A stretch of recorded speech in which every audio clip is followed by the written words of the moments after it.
பண்ணதுக்கு வழக்கு, சட்டவிரோத குவாரிகளை எடுத்ததுக்கு வழக்கு, இனத்துக்கு போராடுறதுக்கு வழக்கு, மக்களுடைய வாழ்வாதாரங்களுக்கு போராடுறதுக்கு அத்தனைக்கும் குப்பை பிரச்சனைக்கு நூற்றுக்கணக்கான வழக்கு என்று அத்தனை வழக்குகளும் இங்க இருக்கக்கூடிய முன்னணியில் செயல்படக்கூடிய வழக்கு. ஏதாச்சும் கட்சிக்காரர் நாங்க இந்த வழக்கெல்லாம் ரத்து பண்ணுவோம்னு பேசியிருக்காங்களா? ஏன் சொல்லல? அப்போ இன்னைக்கு ஓட்டை வாங்கிட்டு 23ஆம் தேதி போயிட்டா அடுத்த சட்டசபை தேர்தலுக்கு வந்தா போகிறாங்க. அடுத்த சட்டசபை தேர்தலுக்கு வந்தால் போதும், நாம் அடிக்கின்ற கொள்ளையை அடித்துக் கொண்டே இருப்போம் அப்படிங்கிற தவிர்த்து உண்மையிலேயே மக்கள் நலன் பிரச்சனைகளை ரவி போராடினார். கீழ்பவானி சங்கம் போராடியது LPP காங்கிரீட் போறதுக்கு நிப்பாட்டுச்சு.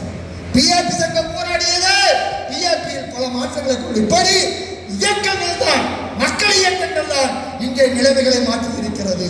ஆனால் அந்த மக்கள் இயக்கத்தின் மீது போடப்பட்ட வழக்கு கடைசியாக ஈசன் மேல பொது சொத்துக்கு சேதாரம் வழக்கு.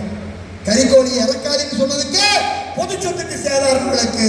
ஆனால் இந்த வழக்கை ரத்து செய்வோம் என்று வாக்குறுதி கொடுத்து உறுதிமொழி கொடுக்காத வேட்பாளர்களை புறக்கணிக்க வேண்டும் வேண்டும். அதே போல இங்கே அழகாக கடந்த 2 நாளைக்கு முன்னாடி மரியாதைக்குரிய மூத்த பொறியாளர் சங்கத்துடைய தலைவர் அழகா ஒரு பேட்டி கொடுத்திருந்தார். நீ அவனாசி அத்திக்கிறது திட்டமா, இதுக்கு தண்ணி வேணுமா, நீ தண்ணி எச்சினா பாண்டியார் புன்னம்புல திட்டத்தை 100 கோடி ரூபாயில் செலவு செய்தால் போதும். 100 கோடி ரூபாய் செலவு செய்தால் இந்த 10 TMC தண்ணி வந்துடும். இன்னொன்னு தெரிஞ்சுக்கங்க, எந்த ஊர்ல கல்குவாரி இருக்குதோ அந்த ஊருக்கு அவினாசி அத்திக்கடவு திட்ட தண்ணி வராது. அது கோயம்புத்தூர் காரமடையில் இருக்கக்கூடிய அன்னூர் அருகே இருக்கக்கூடிய சிக்காரம்பாளையம் பிரிச்சி பிளாத்தியாக இருக்கலாம். இந்த சென்னிமலை ஒன்றியத்தில் இருக்கக்கூடிய பனியம்பள்ளி முருகக்குழுவு எகட்டம்பாளையம் வீரசங்கிலியா இருக்கலாம். இங்க நிறைய பேரு நேற்று கூட சிவன்மலையில செல்லப்பாளையம் வந்து பொழுது அவனாசி அத்திக்கடவு திட்டத்தை கொண்டு வந்த நல்ல வந்துருவோம்.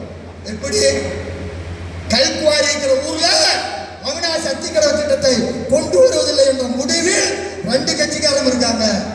எனவே நாளைக்கு 100 கோடி ரூபாய் செலவுல அது புன்னம்புலா பாண்டியார் திட்டத்தை நிறைவேற்றினாலும் கல்குவாரி இருக்கின்ற ஊருக்கு அவினாசி அத்திக்கடவு திட்ட தண்ணி வராது வராது வராது.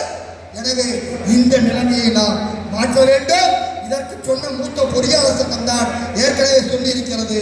தமிழ்நாட்டினுடைய மணல் தேவைக்கு வெளிநாட்டு இயற்கை ஆற்றலை இறக்குமதி செய்வோம் என்று. இது தொடர்பாக ஏற்கனவே இருந்த அதிமுக அரசு 5 அரசாணைகளும் திமுக அரசு 1 அரசாணை போட்டிருக்கிறது. தமிழ்நாட்டுக்கு மாதம் 15 லட்சம் மெட்ரிக் டன் மணலை இந்தோனேசியா, மலேசியா போன்ற அடிக்கடி நிலநடுக்கம் இருக்கக்கூடிய நாடுகளில் இலவசமாக தருகிறார்கள். இங்கே டன் 1000 ரூபாய்க்கு இறக்குமதி பண்ணினா தமிழ்நாட்டினுடைய மணல் தேவை நிறைய செய்ய முடியும். இங்க மணல் தேவை குட்டப்பாளையத்தில் இருக்கிற RPPO, இங்க குடுமணல் இருக்கக்கூடிய ஆண்டவரோ நொய்யலா தண்ணி எடுத்தா மணல் தயாரிக்கிறாங்க. அந்த மணலை வாங்கித்தான் கூட்ட கட்டிட்டு இருக்கு. கற்ற ஊடு 80 வருஷம். ஆனா இன்னைக்கு எம்சாண்டால் கட்டப்படக்கூடிய ஊடு கழிவுகளை கலப்பதால் 10 ஆண்டு இருக்குமா என்பது கேள்வி. அது மட்டுமல்ல, மருத்துவமனை, பாலம், அரசு கட்டிட அத்தனையும் 20 ஆண்டுகளில் உடைந்து விடக்கூடிய அபாயம் இருக்குது. எனவே நாம் இந்த நிகழ்வு என்பது, நம்முடைய கோரிக்கை என்பது, நம்முடைய விவசாயத்தை பாதுகாப்பது, நம்முடைய நீராதாரத்தை பாதுகாப்பது, நம்முடைய இயற்கை வளத்தை பாதுகாப்பது, நம்முடைய சுற்றுச்சூழலை பாதுகாப்பது என்ற முறையில் நாம் இதையெல்லாம் கவனத்தில் எடுத்துக்கொண்டு வரக்கூடிய வேட்பாளரிடம் கையெழுத்தை கேட்போம். கையெழுத்து கேட்டு போடாத வேட்பாளர் 12 பேரை போட்டு கொடுத்தா நீங்க 6 மாசத்துல பதவி ராஜ்யசபா கூட்டுக்க முடியாது இருக்காங்களா? கேட்கலீங்கன்னா அமைச்சருக்கு அந்த மாதிரி ஆடி தூக்கிட்டு வந்துருவாருன்ட்டு 500 போலீஸை பார்த்து தரத்திலேயே விட மாட்டாங்க. எனவே நாம் விழிப்புணர்வோடு இருப்போம், நிலைமையை மாற்றுவோம்.